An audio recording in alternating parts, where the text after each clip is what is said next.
Hello there! Welcome to another session of Kin Stretch with the Fitness Alchemist. We are going to explore a position that's been really useful for me to help open up my hips and also kind of introduce a concept around self-palpating, which can be like a really amazing portal to open up if you've never considered it before. Sometimes we have this idea that only trained professionals are allowed to touch our tissues, and it's just not true. So we're gonna break that one. Especially right now. No kidding. In terms of prop and space usage, you're gonna want some floor space, enough to do some 90-90 work, so maybe a little bit bigger than a yoga mat. You're also gonna want a couch to lean against. You could use a wall or a chair, but the key that we're thinking with a couch is that maybe you have a coffee table nearby too, and maybe that coffee table has some weight to it so that you can actually prop a foot up against it. If you don't have that, a heavy kettlebell could work well as that prop that you're gonna lean up against, your foot up against rather, and we were actually talking about this, you might be able to just use your foot on the floor too. So really important is something to lean against, so you have that. And then if you have a yoga block, that's always gonna be a useful way to kind of upgrade your practice. All right, so let's go ahead and dive into it and start with some cat-cow work. So just come on hands and knees. All right, and from here, you're gonna start curling your tailbone under. And you're gonna find that stretch through your lower back. And then let that stretch travel into your mid-back, upper back, and finally the back of your neck. Good. And then just pause there for a moment, feel that whole back line stretching, and see if you can't tuck your tail under a little bit more and feel how there might be some tightness in the hips. All right? And then keep the upper back rounded and start curling your tail under the ceiling. Really spilling your pelvis forward towards the floor, and then exaggerating your reach of your belly button towards the floor. And opening up your rib cage one segment at a time to feel the front line of your ribs really open. Finishing with your chin reach. Good. Once you're here too, notice any tightness that you're feeling in your hips and see if you can lift that tailbone a little bit higher.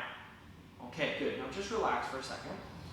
Walk your kneecaps outwards, maybe a couple inches, okay? Once you're there, imagine your kneecaps are super glued to the floor and you're just trying to pull the floor together with like 20% effort, not a ton. And then once that's clear for you, start another cat-cow, curling your tailbone under. And just with this extra layer of feeling your knees actively pulling together the whole time, and it can really create different sensations through this motion of your spine. Great stuff. Moving at your pace all the way into flexion, and then keeping your spine rounded except for that bottom portion, moving again into extension. And here's where you really might start to feel some tightness in the hips that wasn't there earlier. Great. Good. Really reaching your sternum and collarbones up. Keeping the tail feathers high. Great. Okay. And then relax that. We'll just do one more. If you need to shake your wrists out, you can. Now you're going to walk your knees and your ankles as wide as you can. So make sure your feet aren't like really close and your knees are wide, but actually your shins are wide apart. And you're going to walk out just as far as feels comfortable for you. If this is new, then just go conservative. If you're used to this position, Hannah's been here in terms of working this position Kin Stretch before, she kind of knows her safe end range. But wherever you get to in terms of your end range, again, knees are super glued, you're pulling the floor together with maybe 20 or 30% effort, and then you're going to keep that effort going as you do your final cat-cow. Curling your tailbone under, noticing maybe a bit less motion available because of that tension across your hips. Good. Making your way all the way up your spine, keeping those knees actively pulling together. Okay? And then keep those knees present in your mind as you start to go into extension, reaching your tailbone up, your belly button forward, and one rib at a time, opening on the front, contracting on the back, keeping that knee tension alive. Good. Good stuff. And then once you're all the way extended, take a moment to let your knees relax. Then slowly come out of the position, because we were working at end range there for your hips. Okay. And then you can just come on to sideline position, and we'll focus specifically on the hips now. So pick your favorite upper body position in terms of bracing strategy. Ramp that brace up to about 50% effort, and then begin your hip car. You can drive your heel behind you, noticing the stretch across the front of your hips. Then lift your shin to the ceiling. Your knee reaches up towards your armpit. And then finally, your knee comes across your belly button line to touch against your other knee. Now pause there and actively squeeze your knees together. Try to get clear on the sensation of contraction in your inner thighs. And then use that as you start going knee to chest to try to feel like you're reaching your knee towards the floor as well as to the chest. And then prying the knee open. Reaching those knees apart from each other, rotating to get that heel to reach back, and then really carving out the furthest position you can with that foot reaching behind before dropping it down and bringing the knee forward. Great. All right, just 30 seconds to go back and forth with this. That might mean that you do half of a rep. That might mean you do 1.5 reps. But either way, I want you to maintain that brace sensation through your midsection so that you're confident that you are only moving your hip through this motion. Great stuff. 10 seconds, team. Staying on tension, on focus. 3, 2, and 1. Wherever you find yourself, go ahead and relax. Turn on over to the other side. And locate your upper body brace here. Good. All right. Once you've found it, you clearly feel 50% effort happening through your midsection. Go ahead and drive that top heel behind you. And keep reaching back until you feel that stretch across the front. You feel a clear glute squeeze, and then lift your shin up. Good. Reaching that knee all the way around for a nice big arcing motion. And pause with knees together. Take that moment again to squeeze your knees tightly. Really feel your inner thigh. And then try to add that to the mix as you go back in the direction you came from. Good. And you know, we say this often, but I'll just reiterate again. When you really tone down the motion in your spine and you're really honest with yourself about it, the result almost always is that you have a smaller hip car. And so in a weird way, as you get better at hip cars, they get smaller for a while. So I don't know if you kind of caught that Hannah was laughing a bit at how she feels some limit in her hip car, but of course that's just an internal experience of like wanting more range and noticing the range that's there, and that's a drama unfolding in each of our minds every time we do cars. Okay? So just normalizing that, take those 10 seconds to keep going, and keep working that hip control. Nice. All right, wherever you might be, go ahead and let that hip car go. The daytime drama of hip cars. Okay, so then from here, we're gonna just work on priming some of the tissue that we're really gonna be training, which is your inner thigh stuff, but actually all the stuff that it aids in external rotation. So go ahead and come back to the first sideline position that you were in. And make sure you have that block nearby. We have one right here, but you might want that in a second. Okay? And then when you're inside line, you're going to straighten out your top leg and try to pin that to the floor. If you're not reaching the floor easily, you could go ahead and throw that block under there now, okay, under your foot. But the key is that you feel very braced through your top leg. And I want you to even explore the idea of that the heavier you make that top leg, the more intensity you feel in your midsection. So you feel that connection, okay? Once you do, make sure your bottom knee is right out in front of your bottom hip socket, so it's not away from your chest or up tight towards your belly, straight out. And then the effort or the motion that we're going to go for is rotation of that bottom thigh. So we begin to lift the ankle, the thigh stays on the ground, and you're just beginning to find that end range. So go all the way to a complete stop, and then slowly lower it. Don't let it relax. Just tap the ground and then right back up. Good. Just 25 more seconds up and down like this, and I want you to feel like you're slowly accumulating more and more tension in your body. As you discover sensations of contraction, you're adding it to the mix. No sensations of contractions are going away. You're just building that intensity and therefore building the amount that you can actually rotate your bottom thigh. Last 9 seconds. Really trying to maximize that rotation. Go ahead, final rep. Lift and hold, and just take a glance down at how high off the floor your ankle is, okay? And then slowly lower. Oof. All right, now as you relax here, just note, if your ankle was coming more than, let's say, 3 inches off the ground, bookmark that, because we're gonna come back. And if it was going more than, like, let's say, a foot off the ground, bookmark that, all right? Otherwise, let's switch over to the other side. Straighten out your top leg. Make sure your bottom knee is straight out in front of you. And then build that intensity of your midsection brace by feeling your top leg get heavy, heavy, strong, like you're leaving an imprint with your ankle, okay?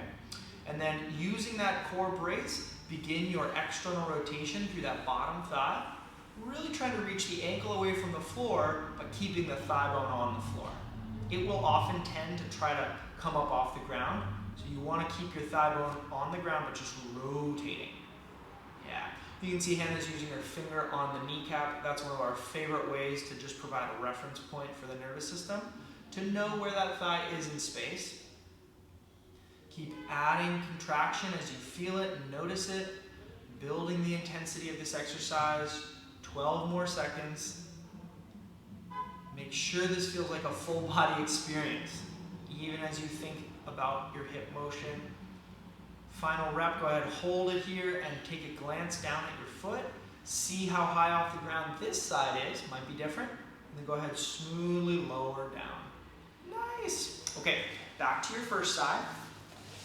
All right, so if you were getting more than 3 inches off the ground for that lift, I want you to try to come up to your elbow as one option, or throw that block under your foot and stay in sideline. Okay, so that's like a one step. That's adding just a little bit more propping for your body so that this lift off, if Hannah just demos one lift off, it will be a little smaller and therefore allow you to focus more on end range. Okay, if we didn't have the block and she came up to sideline or her side frame, it'd be the same dynamic. Still challenging to work at that end range position. Now, let's say you were getting more than 12 inches of lift off the ground, you would add a little bit more passive support, come up to the straight arm, and then your choice. Leg stays straight on the non-working side or bends into 90-90, and then the lift off would kind of be like one of these guys. I'm just assisting because my friend here doesn't have that rotation. External rotation is not my Olympic sport. It's okay. It's fun. All right, so settle into the position that works for you to get you closer to end range. All right, and then we're gonna start again by making that top leg heavy. Even if it's in 90-90, make it heavy. And then keeping your bottom thigh on the ground, begin these lift-offs again, rotating, and then slowly controlling the lower to just kiss the floor with your ankle before popping back up. Good. And again, I really encourage you to add contraction to the mix. So if you suddenly feel your armpit wake up because you're working hard there, keep it, add that. If you're able to feel more pressure through that straight leg by pushing the ball of your foot into the ground, keep that, add it to the mix. 12 more seconds, see if you can wind out a little bit more external rotation. Get a little bit more clear on what muscles are responding to that ask in your hip. 3, 2, 1, and melt it down. Yes, nice job. All right, other side. Again, remember back, how high were you getting that ankle? If it was more than 3 inches, you're gonna wanna adjust your position, either blocking your foot or side frame. If it was more than 12 inches, you're one of our external rotation ninjas, then you're gonna come up to a straight arm and maybe into 90-90. We know who you are. Yeah, we see you out there. Mm-hmm. Okay, brace yourself, make that straight leg nice and strong, pressing into the floor, almost like it's a low-key side plank here. And then start to rotate your bottom thigh, reaching your ankle up away from the ground, and then controlling the lower, tapping and going right back up. Good. So you're just making sure your body doesn't come off tension as that ankle touches the ground. You're still in control. Your torso and your bottom or your top leg are still braced. Everything's still working. You're just controlling this motion to your end range. Good. Past the halfway point, you got this. Scan in your body. Is there anywhere that you could get to contribute a little bit more? 3, 2, 1, and slowly lower. Okay. So the main reason we did that today was to really just prime the tissues that we are about to stretch into. All right. So if you were noticing, like Hannah mentioned, like you don't have a bunch of rotation there, we're going to get after some of that right now and help you improve that capacity of your hip. So when you come upright, go ahead and just lean against that couch. And here's where we got to get a little bit into the weeds about what tissue we're actually stretching. So the position that we're going for roughly is where your thigh is out to the side and like coming up towards your elbow or your armpit. So if I was standing, it would look like that. This sort of shape in your hips. We say hip abduction and flexion. Sorry if I was a little out of frame. When we're sitting here, your hips are folded, so it's a little bit different, but we want sort of the same thing, where your thigh comes out to the side, you bend your knee to about 90 degrees, and then you just try to work your foot up towards that thing you're sitting against until you start to feel a stretch, okay? Yes? And just add on, when you take that thigh out to the side, if those tissues are quite tight, they will try to pull the belt buckle along with it. So we're trying to open up and stretch that stuff, which means as you initially take your leg out to the side, we want to keep the belt buckle pointing straight ahead. If it's comfortable to put your other leg straight, that gives you a nice reference to be like, okay, point your belt buckle towards your toes. But this leg can do whatever is comfortable and gets it to be a non-event. So you can focus over here. Yep, good call out, okay? So then from there, we want to stretch pretty specific tissue that's deep to your hip, which means it's kind of rotational or twisting tissue. So think for a second, bring your mind's eye to that part of your pelvis that we sometimes call sits bones, where if you're sitting real upright in a chair, you feel that bony part of your pelvis. Imagine that spot on this bent leg side, and then we're going to try to stretch a line from that spot to the front of your hip. You don't have to be exactly anatomically correct about what that line is, but I'm guessing you will find a line of stretch in that general direction, from the sit bone to the front of your hip, okay? It's kind of a human thing, and we're tight in that position. Toy, like a toy guy. Mm-hmm. Okay, so then as you get into this shape, the other component is that this foot might try to slide away on you, which would take away all the fun of the stretching. So we want to prop it up somehow. This is where you could bring your coffee table in and set it up there. You could bring a willing participant along for the ride who's going to just block your foot for you. They would be really, really nice if they did that. Yeah. Big time. The other option would be, and this is what we're going to use, to just bring over a heavy kettlebell and kind of use that. And we like this so you can see what's going on here today. But once you have that, now you have the potential to kind of get into what Hannah was pointing to, which is think about turning your pelvis away from that point, and that can really bow the stretch that we're going for. Okay? So once you've gotten set up, take your time with that, play with it a little bit. We're just going to start breathing, so go ahead and join us with that breathing whenever you get set up into your position. Breathing deeply into the line of stretch that you feel, and then a slow exhale. Okay? We like to call out the count, the 3 inhale, a 3 count inhale, 7 count exhale. That's a nice way to let your nervous system know that you like to relax tension in your body. You could also imagine relaxed inhale and then blow the air out as if you're blowing out of a straw. Okay, that can sort of help you focus your breath and slow down your exhale, and that can be sending the same signal to your nervous system.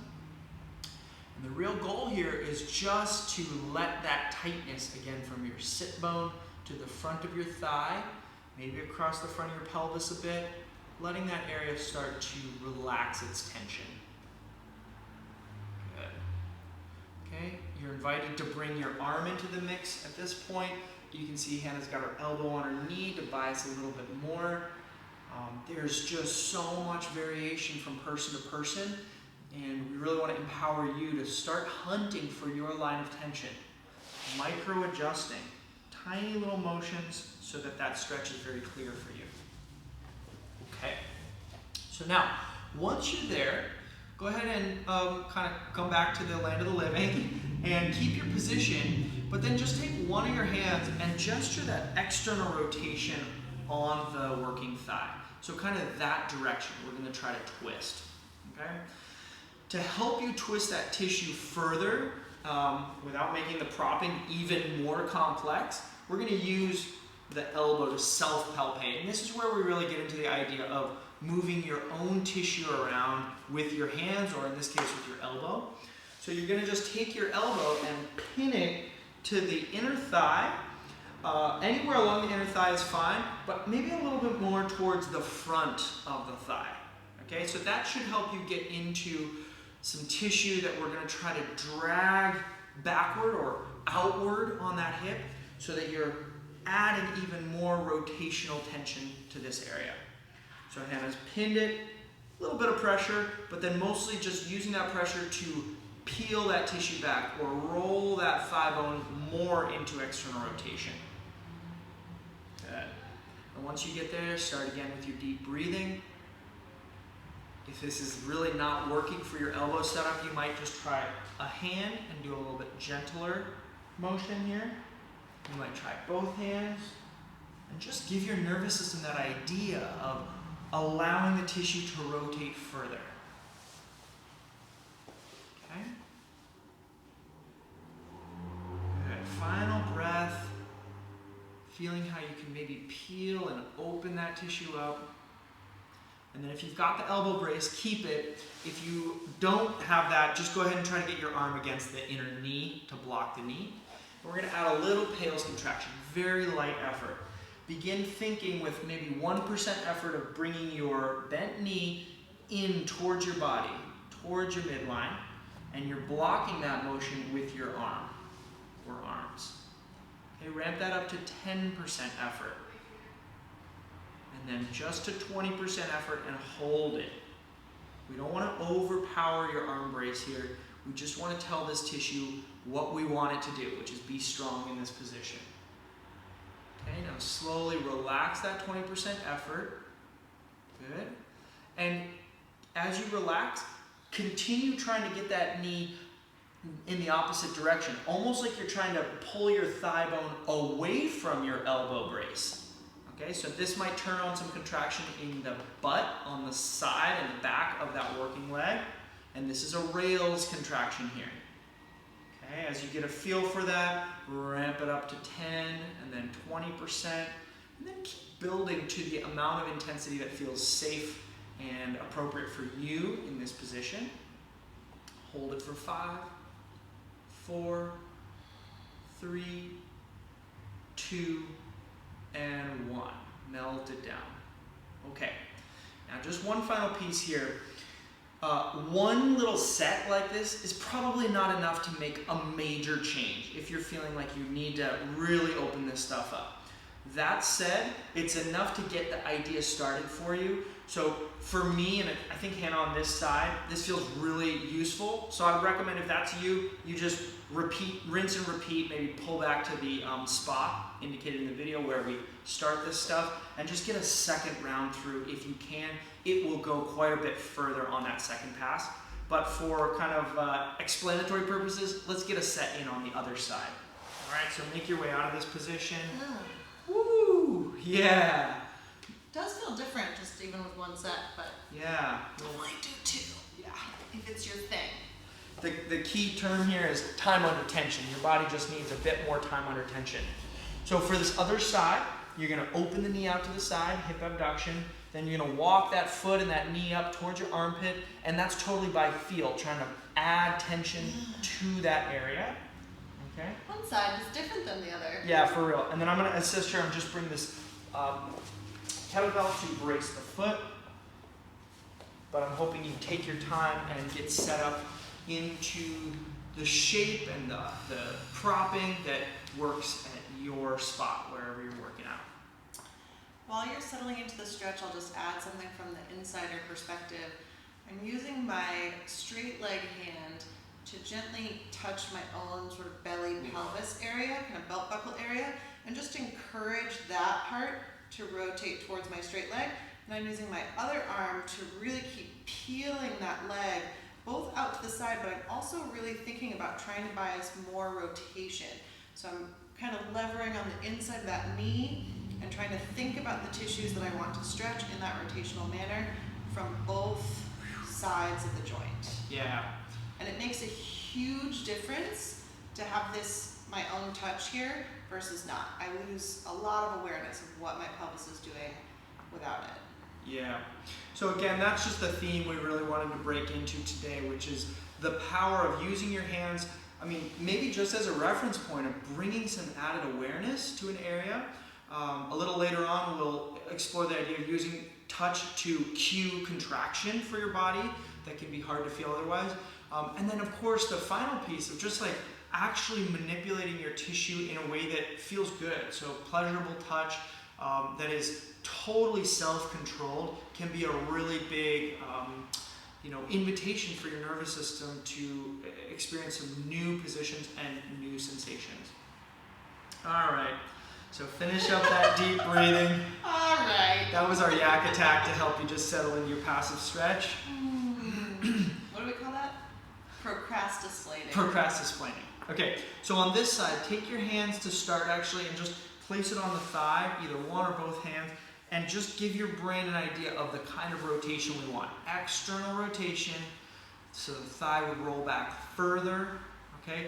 And what will happen is that the tissue at some point will just be too tight to roll further. So that's what we want to explore with the elbow, digging that elbow into the thigh, and then beginning to roll the thigh meat backwards. This doesn't go very far on this side. Yes. Yeah, when you tack that elbow down and you tack that tissue down, if that tissue is gummed up a little bit, we'll leave it like that, you might not find very much motion. And that's a very clear indication that the tissue under the surface of your skin is stuck a bit too. So that just means that this work is going to be probably pretty useful for you in this position. All right? So start to tack and pull that tissue back. So this is sort of a passive stretch as well. It's a stretch applied by your own manipulating your tissue. So settle into that stretch. Try to ask that tight tissue to relax with your exhales. And if the knee feels like it can fall out wider, maybe just a tiny bit, then go ahead and let that happen. Yeah. Just making sure that your spine and your pelvis are staying relatively fixed or still against what you're leaning against. All right. And then brace here, just a little bit of brace through your midsection as we begin our little PAILs rails. So you're going to begin by thinking of bringing that working knee in towards your midline or towards your belly button, but you're blocking it with your elbow, your arm strength, and just ramp it up very slowly and smoothly up to about 5%, then 10%, and then smoothly, if it feels good, up to 20%. And it should really feel like the tension you felt when you were just stretching is just getting amplified a little bit through your own active effort. It's not a totally different experience. It's just a evolution of that tension that you were finding at first. Holding it just 5, 4, 3, 2, and then relax that tension. And then let that relaxation smoothly become an active effort of reaching your knee further out to the side. And I like to really also remember the opposite side pelvis here. Can you make a longer line from your opposite side pelvis to that working knee? Can you actively open up this stretch across your inner thigh and pelvis? Ramp this effort up to whatever intensity feels good, all the way up to your greatest safe effort. You can really show it some intensity if it feels good to do so. For 5, 4, 3, 2, and 1. Relax. Take a moment here. Just chillax. Let your nervous system come back to speed. Okay, and then come on out of this setup. All right. Cool. Yeah. So hopefully you're feeling maybe just a little more spaciousness through here. This really tight area of our body. And at this point, if you had the coffee table or whatever propped up, go ahead and clear some space because we're going to just be working on the floor now to kind of try to train into that space that we just opened. All right. So to start, you're going to want to get into what we say Ninja 90. So it's sort of like what we were doing a second ago with that lift off, with the back leg straight. Okay. And once you're here, let's start with the right knee bent and the left leg straight, just so we're all on the same page. And I want you to take a moment and turn your pelvis or your belt buckle to face towards that bent knee, that front knee, all right? At the same time, try to reach that front knee towards the floor. So you're making an active effort to try to pin it to the ground, okay? Which some of you will be able to do, not me. That's okay, yeah, whatever you can find, but make sure it feels like you're actively reaching it. And then the last thing is just notice that your straight leg is rolled into as much internal rotation as you can. So your ball of your foot is actually heavy into the floor. Okay, you can see Hannah has her hand on her pelvis. For these first rounds, I invite you to just use your hands wherever it feels useful, either on the ground or on your pelvis. And then the motion will go like this. We'll do this one together nice and slow. Keep your body still, except for your straight leg is going to start externally rotating, and really wind it up until it feels like an active contraction to get there. Good. Now keep that contraction going. Keep your front knee pinned to the ground and start turning your belt buckle, trying to face towards that straight leg. At some point, your front knee is going to come along for the ride, but you're trying to have those legs be opened apart kind of as much as you can. And then keep turning until you can't turn your pelvis towards that straight leg or towards the left as much as you can. And so you'll see here that Hannah's knee came further away from the ground. That's fine, but she's still trying to reach it outward. Okay? So camp here for a second. Use your right hand and push on the outside of your knee. And here's a place where tactile cueing can really help your brain know those contractions on the side of your butt. Right? And that's what you're going to focus on as we come back. So go ahead and let that knee begin moving towards the floor. Your pelvis will come along with it. Your externally rotated straight leg will come along with it. And then as soon as your knee gets to the floor, or as close as it will get, you're going to try to turn your pelvis towards that front knee. And then you're going to finish by rolling that straight leg forward into internal rotation. Very nice. Let's do 2 more reps with this smooth, controlled motion. Externally rotate the straight leg. Start turning your pelvis as you actively reach your straight knee into the floor or into your hand.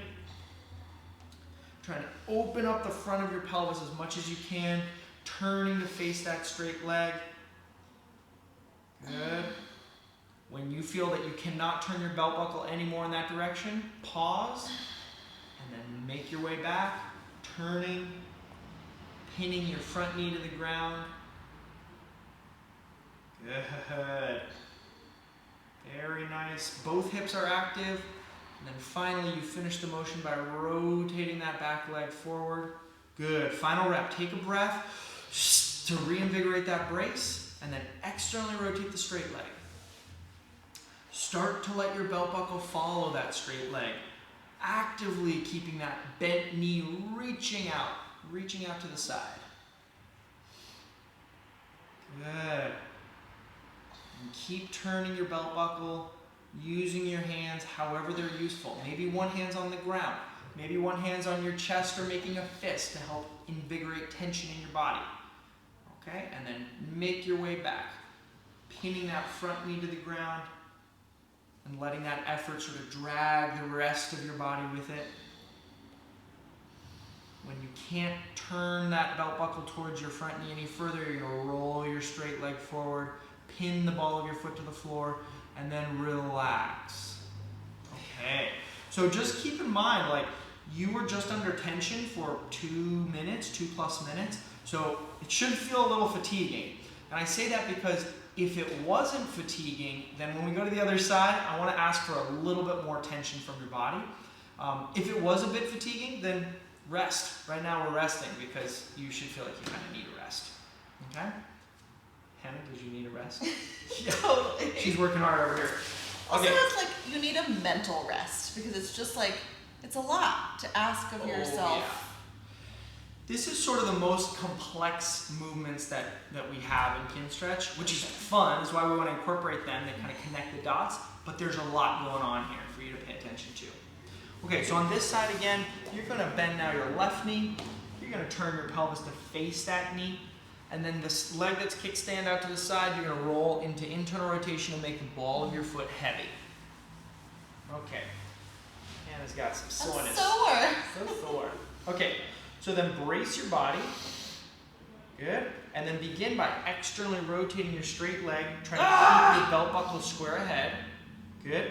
And then let that straight leg rotation kind of drag your pelvis as you try to keep the effort going in your front leg to pin that knee toward the floor. And then keep turning as far as you can, dragging that bent knee with you.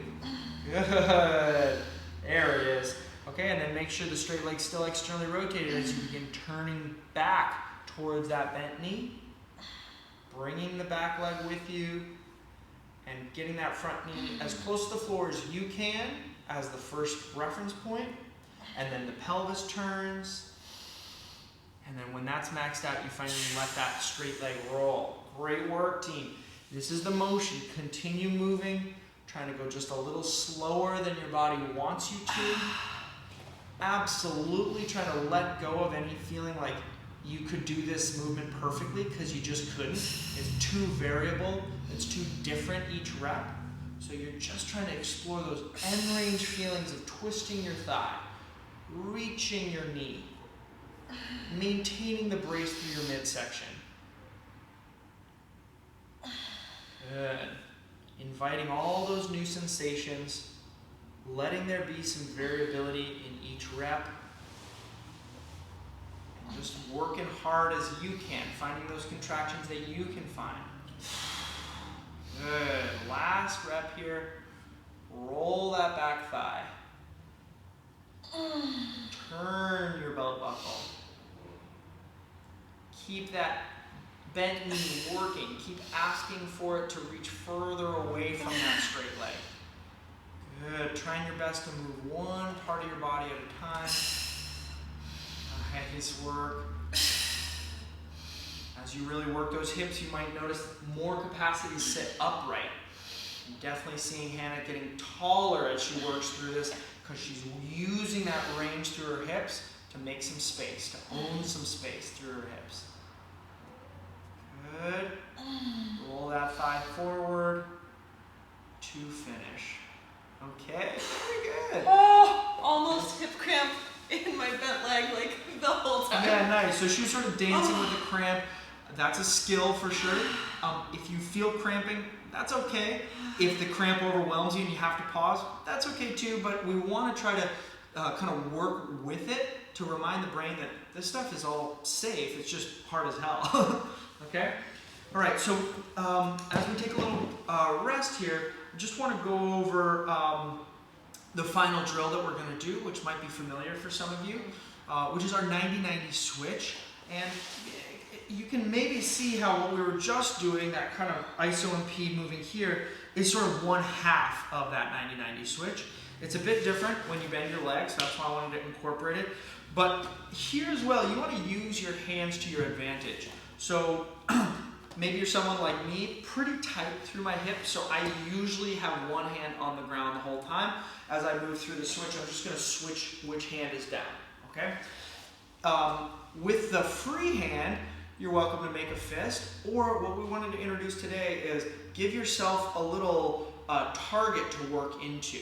And this is a really established way to get your brain to respond and pull in some new contraction. And the idea is that the more you press down, the more your spine has a direction to reach into. So you can actually feel your spine staying tall or getting taller and not start to collapse, which is sometimes what we see in 90-90. Yeah. So all the time. All the time, okay? Sometimes.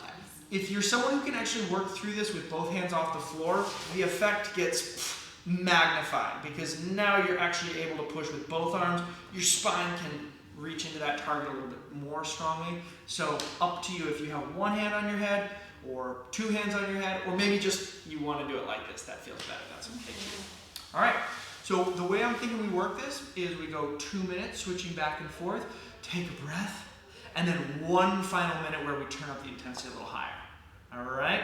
I'm hoping it helps to give you the menu ahead of time, and then you know what's coming. All right, so gather your resources, find your 90-90 shape. Let's go ahead and just have the left knee forward first, just so that cueing is a little easier. Perfect. Okay. All right, and then once you get into 90-90, just check real quick that your back shin and your front thigh are parallel. Okay.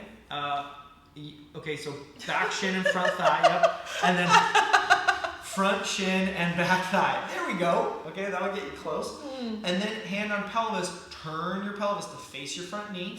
And that's where you might feel, oh yeah, I need to kickstand out to the side a little bit. That is a-okay. Okay. Now one final thing, because we opened up some stretch here, you might feel like you can slide this back knee out to the side, kind of take advantage of the inner thigh stretch. Just make sure your pelvis stays facing forward when you do that. So if sliding the knee out, drag your pelvis towards the back leg, don't go too far, okay? Now from here, brace, hand on top of head, and just feel how you don't need your neck here, you need muscles down your back, and that's what we want to work. And then keeping that brace, building that tension in your midsection, begin only moving your back leg. Don't let the belt buckle turn, just the back knee lifts. Then continue that lift to drag your belt buckle along for the ride, but keep the front knee on the floor as long as you can.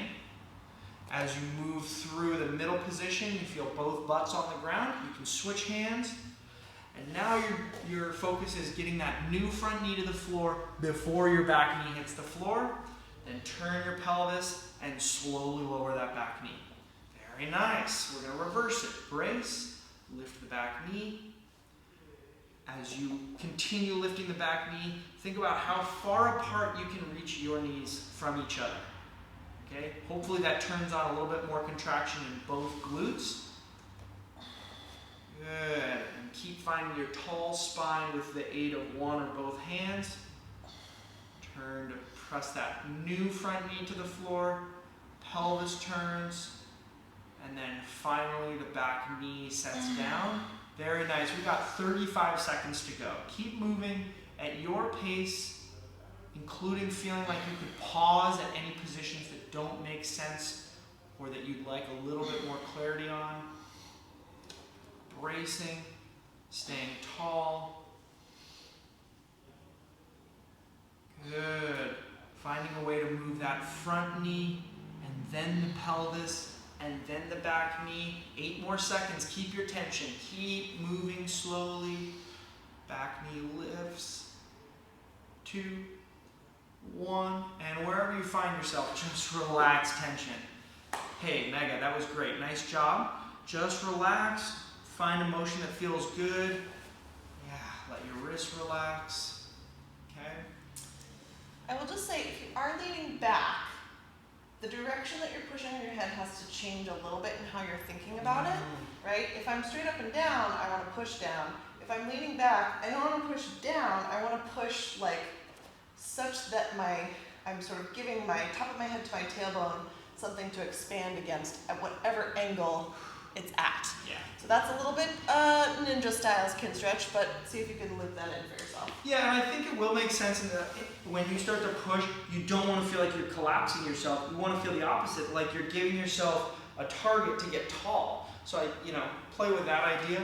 And if none of that lands, like, just focus on staying braced, because that's going to be the most important part. True. All right, so let's get ready for our 1 minute of maximum effort. So this one, your heart should be beating pretty hard by the end, okay? And so scan your body as you build your tension. Feel your midsection turn on. Feel that front knee push actively into the floor. Good. Slide that back knee out to the side if you can anymore to get taller. And then place your hand or use your hand however you're going to. Start your motion. 1 minute here, lifting that back knee to begin. Letting your pelvis follow as you pry those knees apart. Actively reaching the knees wide as you turn onto both glutes. Good. And then start thinking of how can you get that new front knee to the floor as you keep your spine tall. Turn your pelvis. And then keep turning your pelvis, keeping that back knee hovering, smoothly set down. Great, and that is literally the halfway point. Keep going, 30 seconds to go, team. Finding contractions and asking more of those contractions. If you can feel your glute squeezing, can you ask it to squeeze more? If you feel your abs bracing, can you ask them to brace harder? 10 seconds, wherever you are, find that intensity, maintain that intensity. And we got it. 3, 2, 1, and relax. Hey, nice job. Very good job. Well done. And I hope that you're really feeling that this 90-90 shape, even if it's not new for you, there's so much to find there. So many little knobs that we can adjust and vary to change the experience. So as you notice those things, please let us know in comments, share them in the group. Other people would, I'm sure, learn from you. And especially in terms of what sensations you're feeling, both of contraction and stretching, there's a whole plethora of right answers. Yeah. So get at us if you're like, should I be feeling this? Or should I be feeling that? Today I felt this. We want to hear those things. Yeah, awesome. Have a great rest of your day, and we'll see you soon.